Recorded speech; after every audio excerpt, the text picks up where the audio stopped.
And it's done. Wait, what? Come on, bugger off, man. Bugger off. Isonzo front. Yeah, it is pronounced Isonzo in Italian or Socia in Slovene. The more you know. So, the game is a first-person shooter, set on the Italian front during World War I. It's developed by M2H. These are the guys who made Verdun and Tannenberg. Isonzo is their third installment. There are multiple classes to choose from, and also each class can be customized to excel in a specific task. In today's video I will cover the Engineer. Engineer is a support class. His main task is not to fight, but to aid his team. So engineers excel at building spawn points, officers' desks, placing wire, as well as destroying all of them, as well as placing down defensive structures, such as sniper shields, sandbags and barbed wire.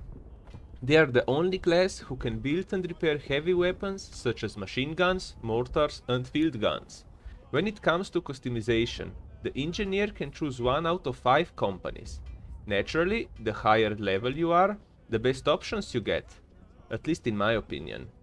Wire company is not useful. Sure, cutting wire faster is nice, but there is rarely a need to demolish it, because people don't rebuild wire emplacements. Sapper company is good at planting and defusing bombs, as any seconds matters there.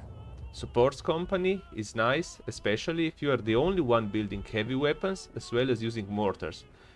But don't bother with the MGs unless you can see multiple targets, as usually you will get killed in around 2 seconds after you start using it. Death company makes you like a juggernaut.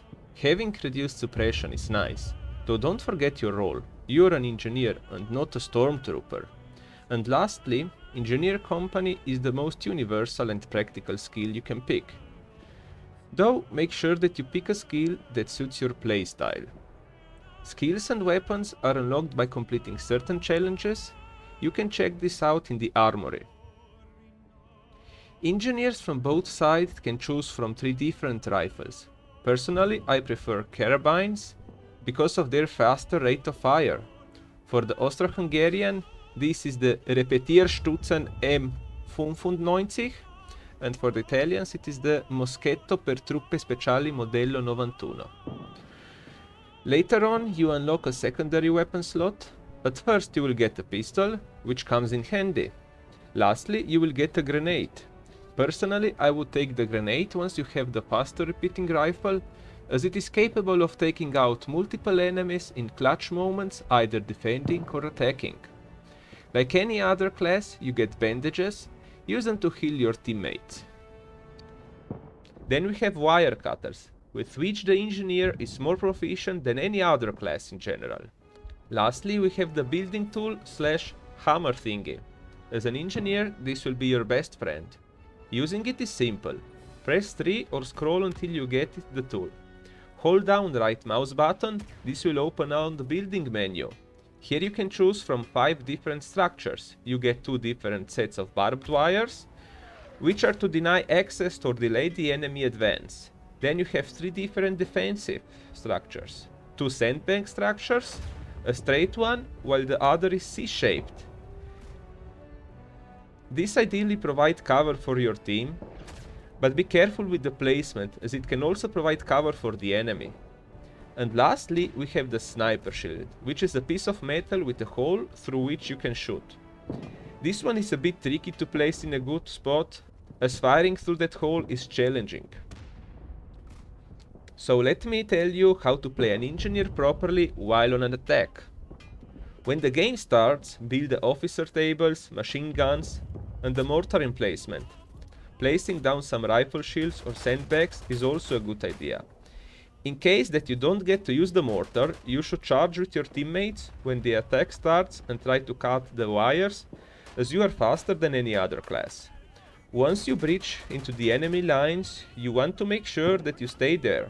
This means removing any obstacles inside the trenches, destroying heavy weapons and spawn points. Also make sure to get to a location where you can build a spawn point. Build it, as you do it in half the time, then make sure that it is not taken down immediately. After that, you can go back and cut all the other barbed wires or destroy any leftover heavy weapons, as those are free points. After you have done this, your teammates should have advanced so far that you can aid in taking the objectives. If you can, plant the explosives, otherwise make sure that your team succeeds. By now, you should be able to build some heavy weapons. Mortars are extremely useful in certain situations. Talking about mortars, make sure that you let it aim long enough for it to be precise. You should aim for locations where enemies are being spotted, spawn points, or uncontested victory points. As you start a new attack, you just repeat the same steps over and over. If you are advancing quickly, the enemy defenses will be sporadic. In certain maps, you can try to sneak around the enemies, go behind their front line, build spawn points, as this will greatly hamper them, as well as focus on objectives, though make sure not to give out your presence before absolutely necessary. Now, let's see how you should act while you're on the opposite side. To be frank, a good engineer should never be on the front line, except for when it is necessary. This means while defending a contested point or defusing a bomb. You should be focused on building defensive structures behind your troops, as they need a fallback line that is ready. A placed MG and barbed wire might be the difference between a win and a loss.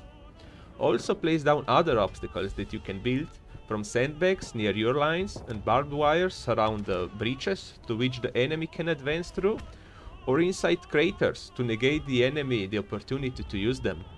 Placing them inside trenches is quite popular though. In some cases you can make certain routes unpractical, as it will delay the enemy a lot, which you should also do for victory points, block entrances to it or any cover around them. While building the fixed barbed wire, keep in mind that your team might need to have a corridor or two to move to the front as they fall back. A lot of engineers sadly just block off all routes, which delays your teammates as they have to cut through the wire.